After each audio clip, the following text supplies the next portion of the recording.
12 stiga sigur hérna á KR, svona fyrstu viðbrögð? Ég er eðlilega sáttur sko.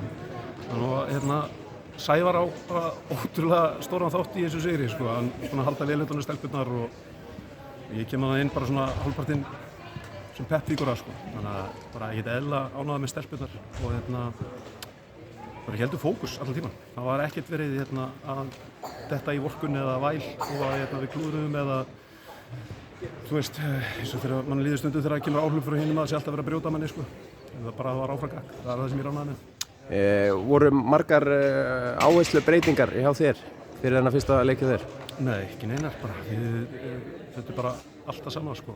Og þetta er frábært lið finnst mér. Þú veist, já, þetta er mjög gott lið, þetta er mjög smart lið. Þetta er að við náum að spila á okkar tempói og náum að halda boltanum innan okkar raða. Þá erum við að fá góð skot.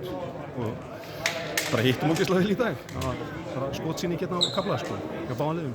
Hvað er að breyta, þú veist, þetta lið hefur verið að skjóta vel undir 30% úr þristum. Voru megnið af leiknum yfir 50%. Hvað er það bara leikgleði, sjálfstraust? Já, sjálfstraust, leikgleði, endalausar nútímaæfingar hjá mér. Já, já. Og þessar stelpur getur þetta alveg. Og nú er bara að byrja nýtt mót og við förum eins og venjulega í alla leiki til þess að sigra þá. Og vonandi skila það einhverju jákvæðu fyrir okkur. Takk fyrir þetta.